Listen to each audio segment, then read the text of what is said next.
Hello friends, welcome back. મિત્રો, આપણે last time એમસીક્યુની practice કરેલી છે, એટલે આપણી પાસે ઓલરેડી પીડીએફ હવે અત્યારે હાજર હશે. ન હોય તો કંઈ વાંધો નહીં, રકમ હું ધીરે ધીરે બોલતો જઈશ, લખીશ નહીં. તમને કદાચ એવું થાય કે ભાઈ આવી રીતે કેમ ભેગું થશે, કે ભાઈ ગયા વિડીયોમાં એમ માનો કે હાર્ડલી આપણે 5 એમસીક્યુની ચર્ચા કરી શક્યા છીએ. કાંઈ વાંધો નથી, શરૂઆત ધીમી હોય ટેસ્ટમાં, અને પછી એક વખત બેટ્સમેન સેટ થઈ જાય પછી એમસીક્યુ જે છે એ વધતા જાય. એટલે અત્યારે તો શું છે કે આપણે ફંડામેન્ટલ લોજિકની ચર્ચા કરી છે, એટલે થોડી ધીમી ગાડી હાલે, અને પછી આપણે પિકઅપ લઈશું. એક વખત તમારી પાસે પીડીએફ આવી જાય અને પછી એમસીક્યુમાં તમે 5, 7 કે 10 લોજિક છે એના ઉપર પકડ લઈ લો, એટલે પછી મારે ફાસ્ટ જ જવાનું છે. ફાસ્ટ મતલબ કે બધા જ સ્ટેપ આપણે અહીંયા લખવાના નથી રહેતા, પણ આપણી શરૂઆત જે છે એ ચેપ્ટરની હોય ત્યારે થોડાક ધીમા રહી તો એ વધારે વ્યાજબી કહેવાય. એટલે હવે આપણે ગઈ વખતે 5 એમસીક્યુ ગણેલા છે, તમારી પાસે પીડીએફ હાજર છે. મેં કીધું એમ ન હોય તો કંઈ વાંધો નહીં, શાંતિથી રકમ સાંભળજો. એવું લાગે તો વિડીયો રિપીટ કરી અને રકમ સાંભળી લેજો. આપણો હેતુ શું છે, મેથડ જે છે એ મેથડ આપણે કવર અપ કરશું મોસ્ટ ઓફ, અને પછી તમારું પ્રેક્ટિસનું કામ ચાલુ રહે. એટલે હવે આપણો જે નંબર 6 છે,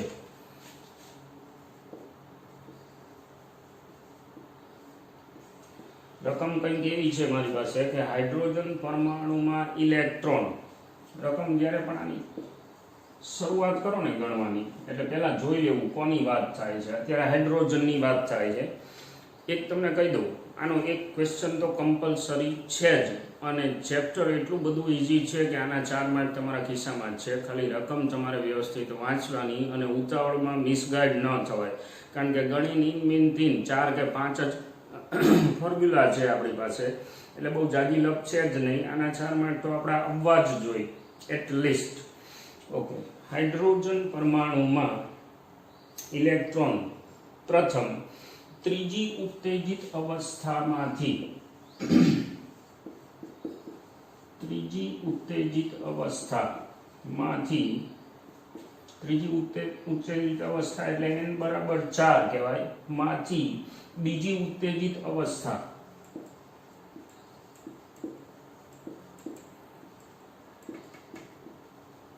એટલે n બરાબર થાય કેટલું 3. બીજી ઉત્તેજિત એટલે પ્રથમ બીજી, એમાં ધરામાં એડ કરો એટલે ત્રીજી કક્ષા થાય. આ સંક્રાંતિ કરે છે. તો દરમિયાન 1/λ, પછી રકમ આગળ વાંચશું m², m એટલે નાનો ફિગર, આપણા માટે 3² -1/4², એટલે આ થઈ જશે r 1/9 1/16. એટલે હવે આમાં થોડુંક સાદુરૂપ આપી દઈ તો 16 × 9, આપણે કોઈ વધારાનું સાદુરૂપ નથી આપવું. 16 માંથી 9 જાય 7, આને એમને પૂરું પડ્યું રાખી λ1 કહી દઈ. પછી સ્ટેટમેન્ટ આગળ છે, ત્યારબાદ બીજી ઉત્તેજિત અવસ્થામાંથી પ્રથમ ઉત્તેજિત અવસ્થામાં, બીજી ઉત્તેજિત માંથી પ્રથમ ઉત્તેજિત એટલે કે કક્ષા નંબર 3 માંથી કક્ષા નંબર 2 માં. તો એના માટે 1/λ2 = r પડે છે ક્યાં, n = 2 માં, એટલે 2² 1/3² will be equal to r 1/4 1/9. થોડુંક સાદું 36 અથવા તો 4 × 9 રાખીએ, આપણા ફાધરનું કંઈ નથી જતું. 9 માંથી 4 જાય 5, 1/λ2. ઓકે, હવે પ્રશ્ન શું છે, આપણે બે માટે λ12 લઈ લીધું છે. તો હવે બંનેમાં ઉત્સર્જાતી તરંગ લંબાઈઓ અનુક્રમે λ12 નો ગુણોત્તર, દેટ ઇઝ λ1/2 આપણી પાસે માંગેલું છે. તો આપણે આ જે છે નંબર 2, આ નંબર 1, આપણે 2/1 લઈ લઈએ, એટલે 2/1 એટલે 1/λ2 ભાગ્યા 1/λ1 ઇઝ ઇક્વલ ટુ 5r/4 × 9 ભાગ્યા 7r/16 × 9. આ 9 કેન્સલ, 4 4 r r, એટલે હવે 4 × 20/7 વધ્યું. λ1/2 ઇઝ 20/7 આન્સર. એટલે હવે શું છે, આમાં પિકઅપ આવી જાય, બહુ સીધી વસ્તુ છે. નંબર 6. Okay, number 7. B+3 ની કઈ કક્ષાની ત્રિજ્યા બેરિલિયમ +3? હવે આ કેટલું છે? Z બરાબર 4 છે, HHELIBE, Z = 4, B+3 એટલે આને હાઇડ્રોજન જેવો કહેવાય. બોહર મોડેલ લગાડાય? હા, કારણ કે 3 ઇલેક્ટ્રોન 4 માંથી ઉડી ગયા છે એટલે સિંગલ ઇલેક્ટ્રોન સિસ્ટમ છે. એટલે આની કઈ કક્ષાની ત્રિજ્યા ધરાવસ્થાના હાઇડ્રોજન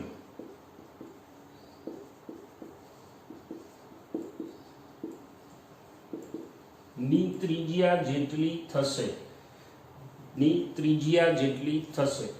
એટલે હવે ત્રિજ્યા માટેનું સૂત્ર યાદ કરી. Rn = n²h²ε0 π/z² માંથી મોટા ભાગના અચળ એટલે r ચલે છે n²/z. અને હું એકડો કહી દઉં અને બગડો કહી દઉં તો r1/r2 = n1²/z1 છેદમાં n2²/z2. ઓકે, 1 કોના માટે છે? બેરિલિયમ માટે. તો એની કઈ કક્ષા એ આપણે ગોતવાનું છે. Z = 4 છે, Z2 હાઇડ્રોજન માટે પરમાણુ ક્રમાંક 1 અડે 1 અને N2 એટલે કે એની ધરા અવસ્થા એટલે N2 will be equal to 1. સરખી થશે એટલે અહીંયા 1 આવશે તો n1² = 4 તો n1 = 2. મતલબ કે બેરિલિયમની બીજી કક્ષાની ત્રિજ્યા અને હાઇડ્રોજનના પહેલી કક્ષાની ત્રિજ્યા બે સરખી છે. તો તમને થાય એવું થવા પાછળનું કારણ શું? બેની ત્રિજ્યા સરખી છે પણ બેરિલિયમનો જે ઓલો 4 ગણો ધનભાર છે ને એ ઓલા ઇલેક્ટ્રોન સિંગલ ઇલેક્ટ્રોન સિસ્ટમ જ છે બંને. આમાં 1 ઇલેક્ટ્રોન છે, આમાં 1 ઇલેક્ટ્રોન છે. પણ આ કેવી પરિસ્થિતિ થઈ કે ભાઈ હાઇડ્રોજન છે એનો ઇલેક્ટ્રોન અહીંયા ફરે છે, બેરિલિયમનો ઇલેક્ટ્રોન જે છે એના માટે પહેલી કક્ષા અને આ જ ત્રિજ્યા જે છે એ ઓલા જેટલી થાય છે, હાઇડ્રોજન જેટલી. મતલબ એવો થયો કે જે જગ્યાએ હાઇડ્રોજનનો પહેલો ઇલેક્ટ્રોન છે એ પહેલી કક્ષા છે, અહીંયા આની બીજી કક્ષા છે. હવે એવું થવાનું કારણ મેં હમણાં કીધું એમ શું તો કે આનો 4 ગણો ધનભાર છે એના કારણે કેન્દ્ર દ્વારા લાગતું આકર્ષી બળ છે એ વધારે હશે અને જેથી કરીને ઓલો અંદર ખેંચાઈ જવાનો છે. ઓકે, નંબર 7 પછી નંબર 8.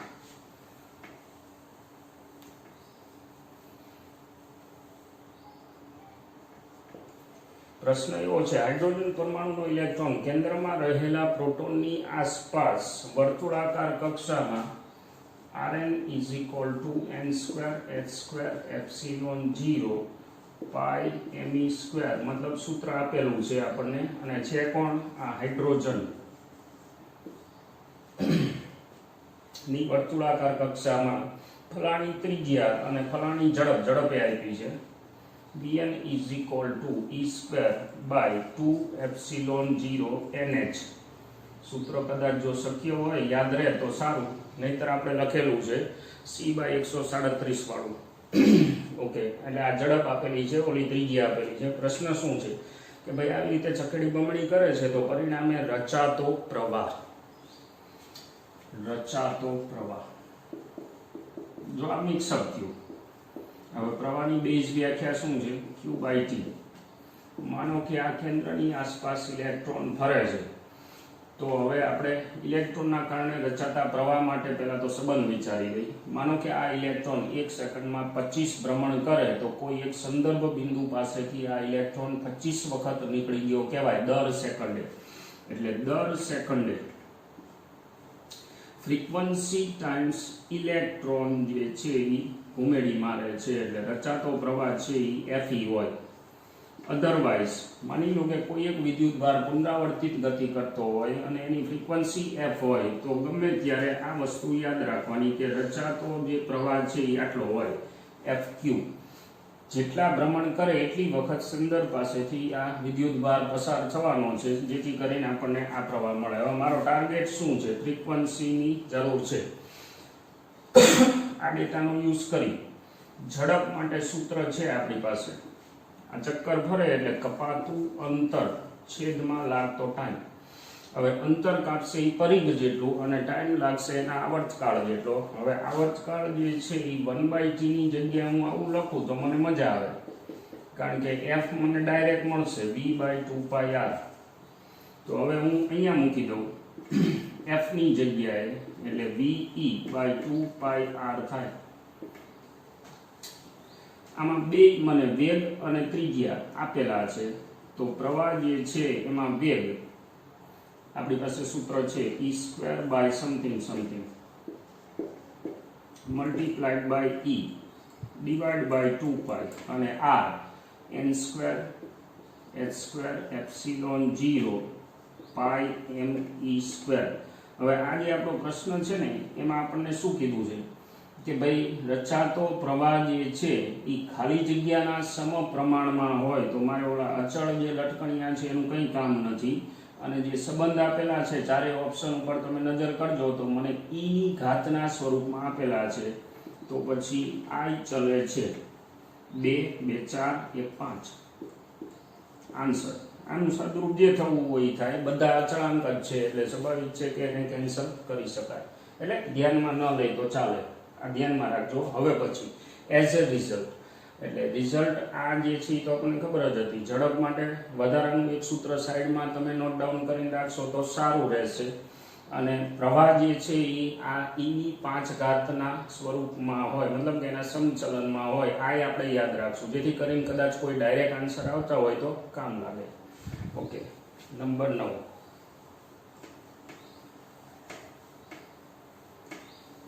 સ્ટેટમેન્ટ કંઈ મારી પાસે આવું છે, હાઇડ્રોજન પરમાણુ માટે લાયમન શ્રેણી. કોણ છે? હાઇડ્રોજન છે શું? લાયમન શ્રેણી.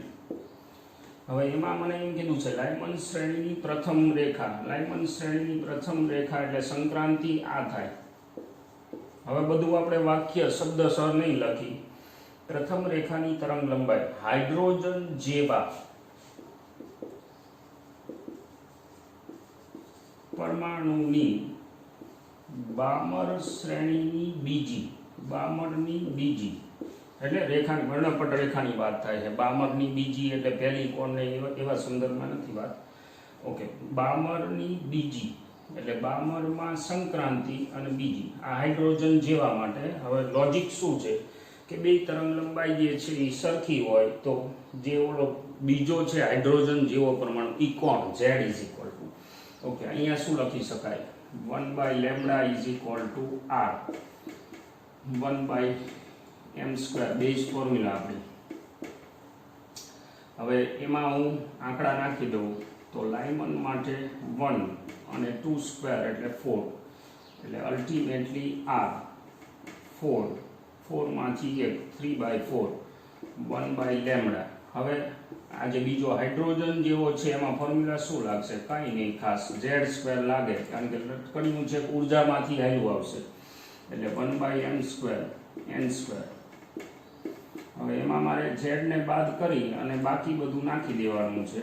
તો સંક્રાંતિ કઈ છે? ચોથામાંથી બીજામાં એટલે 1/4 અને ચોથું 4² that is 16. એક સ્ટેપ સાદું રૂપ Z² r. અહીંયા હું 16 લસા લઈ લઉં એટલે 4 માંથી 1 જાય 3/16 1/λ ડેશ નામ પાડી. તો હવે આ બંને સરખી છે એટલે હું આ બેને કમ્પેર કરી શકું, નંબર 1 અને નંબર 2. એટલે કે r 3/4 = Z² r 3/16. એમાં 3r કેન્સલ એટલે Z² = 16/4 that is 4. 16/4 that is 4. Z = 2. Hydrogen જેવો છે એ 2 નંબરનો છે. 2 નંબર એટલે ઓલું 2 નંબર નહીં, પણ જેનો Z 2 હોય એ.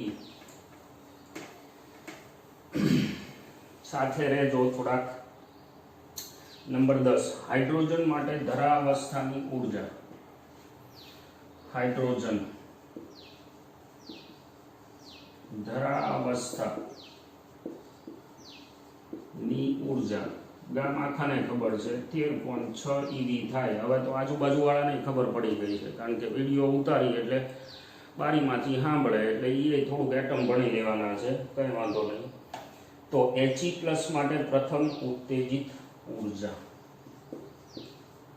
He પ્લસ અને પ્રથમ ઉત્તેજિત. ઓકે, આપણે કંઈ નથી કરવાનું. E is equal two formula શું છે? 13.6/n² into z².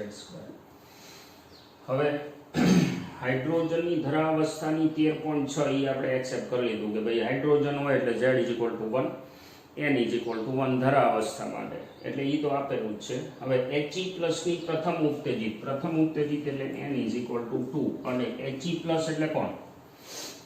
z is equal two 2, z is equal two 2 અને n ઇઝ ઇક્વલ ટુ 2 આમાં નાખી એટલે 13.6 2² શું કામ મજૂરી કરી? એમને એમ તમે વિચારીને જવાબ દઈ શકો કે ભાઈ ચોગડો ઉડી જાય. થોડું ધ્યાન રાખવાનું, કારણ કે અંદર ઓપ્શનમાં ચોક્કડી પડ્યું છે એટલે આપણને તરત જ એમ થાય કે 13 ચોક 52 એટલે 4 ગણું એટલે ઓલમોસ્ટ 54 આવે, પણ આ તો પ્રથમ ઉત્તેજિત છે. ધરાવસ્થા ગણો તો પાછું ઓકે. નંબર 11.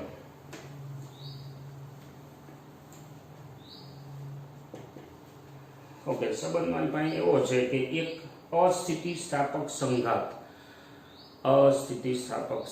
મતલબ આવનાર ભટકાઈને બધાનું સમર્પણ કરી દે, ઉર્જા જે છે એ બધી આપી દે છે, એવા ટાઈપનું એક ઇલેક્ટ્રોન હાઇડ્રોજનને તેની ધરાવસ્થામાંથી m કવચમાં ઉત્તેજિત કરે છે. આ હાઇડ્રોજન KLM આવું કંઈ થયું એટલે હવે ઇલેક્ટ્રોન ભટકાય તો જે કંઈ ઉર્જા એ સપ્લાય કરશે એના કારણે આને ચડાવે ત્રીજા પગથિયે. સેલ જે છે KLM સેલમાં ઉપાડી લે છે એને.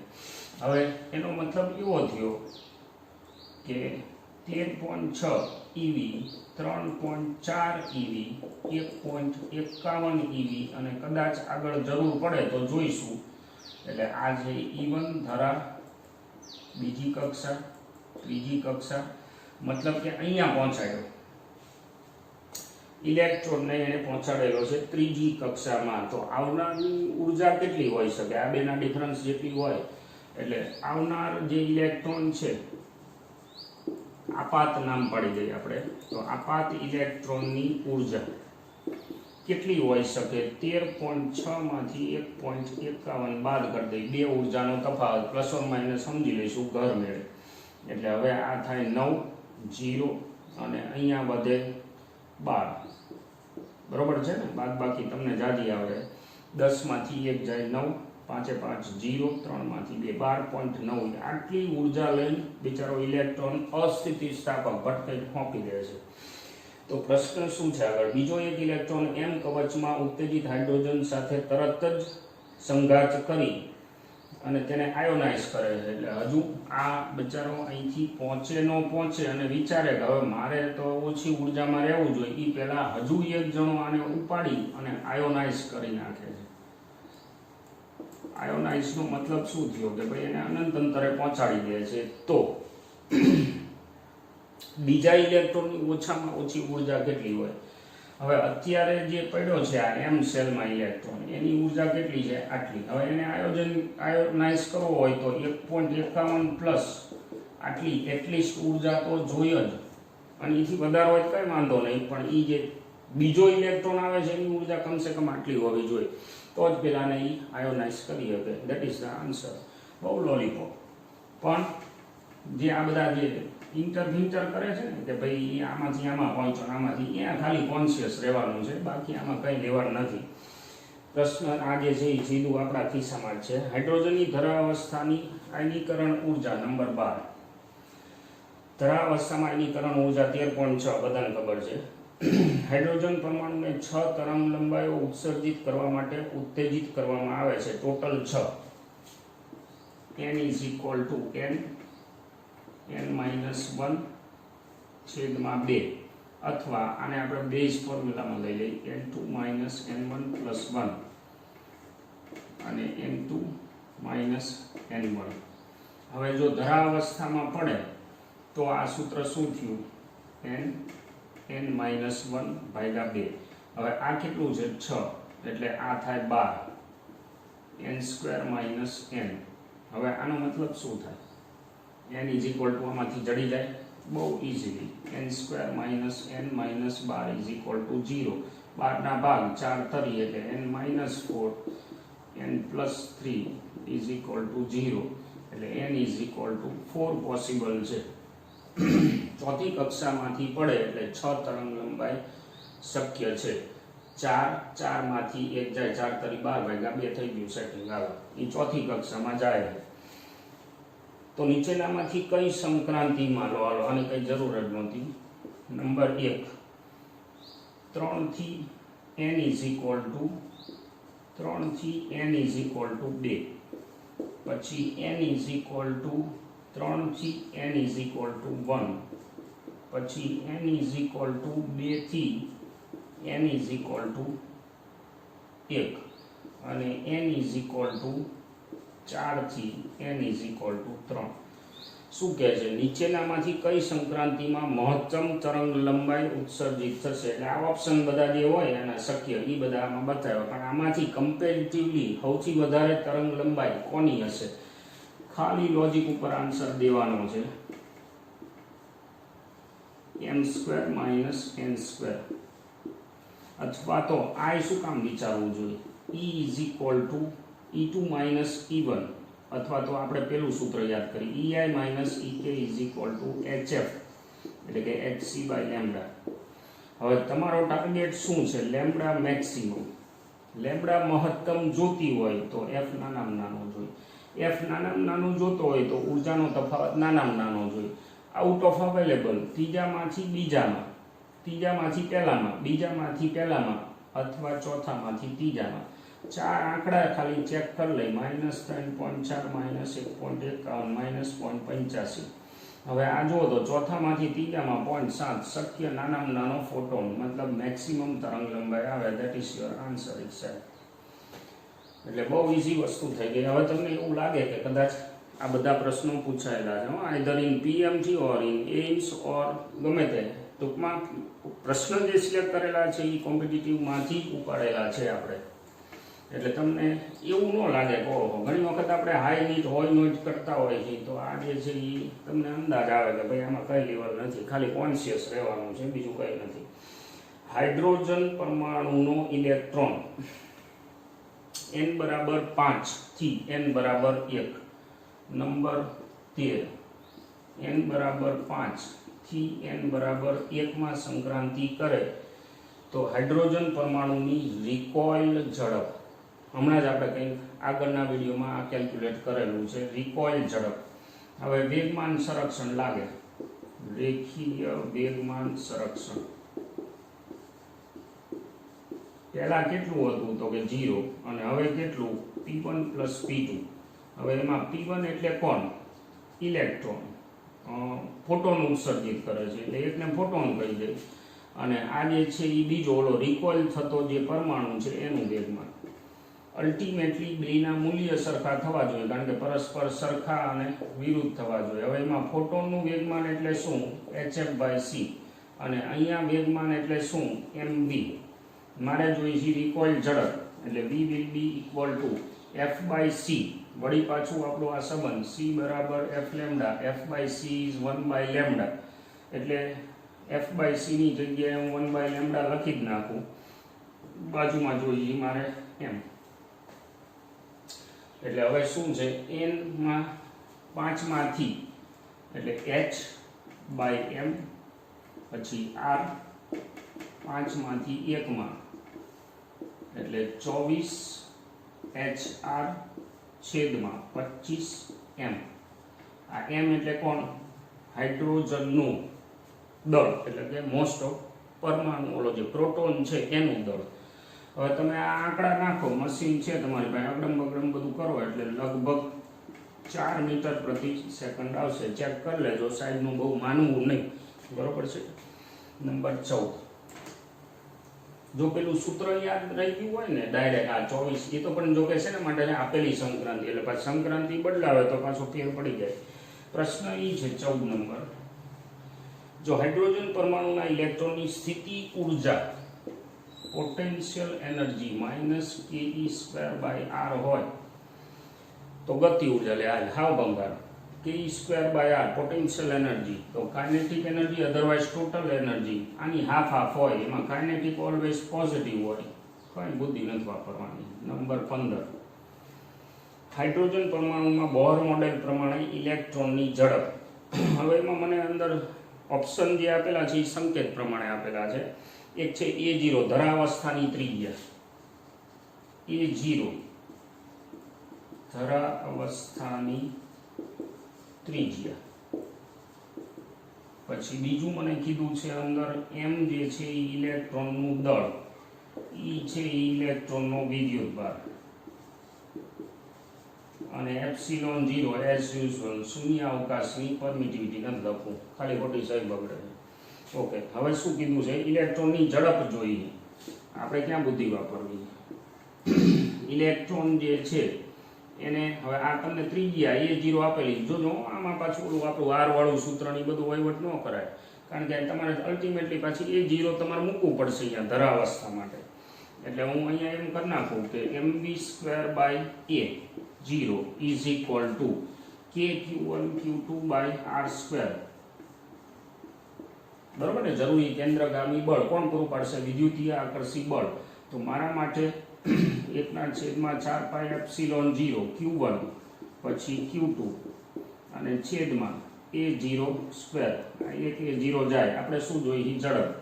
v² is equal two E² ના છેદમાં 4 પાઈ એપ્સિલોન 0 બાજુમાં m. તો તમારો v બરાબર વર્ગમૂળની અંદર E² છેદમાં 4 પાઈ એપ્સિલોન 0. આ A0 પાછો પડ્યો છે અહીંયા, એટલે A0 m. આટલી ઝડપ આવે છે. કાંઈ આ પ્રશ્નમાં લેવાનું નેચરલી નથી, એમ્સમાં પૂછેલો ભાઈ. એટલે હવે આમાં કેવું છે કે અમુક ટોપિક એવા હોય, આ ટોપિક પોતે જ હાવ સહેલો છે, હાવ લોલીપોપ છે. એટલે હવે આમાં તમે ગમે એટલું મથામણ કરો તો બહુ હેવી ન નીકળે. હજુ ગણશું આપણે કોમ્પ્લિકેટેડ, પણ કહેવાનો મતલબ પ્રશ્નો પ્રમાણમાં સહેલા છે. ફરીથી પાછું વિડીયો જોતા રહેજો, PDF ખાસ મગાવજો. અદરવાઇઝ જરૂર ન હોય તો કંઈ વાંધો નથી, પણ આના પછી હું જ્યારે પ્રેક્ટિસના પ્રશ્નો આપું એને ખાસ કેલ્ક્યુલેટ કરજો. અત્યારે અલ્પવિરામ કરીએ. Thank you for watching.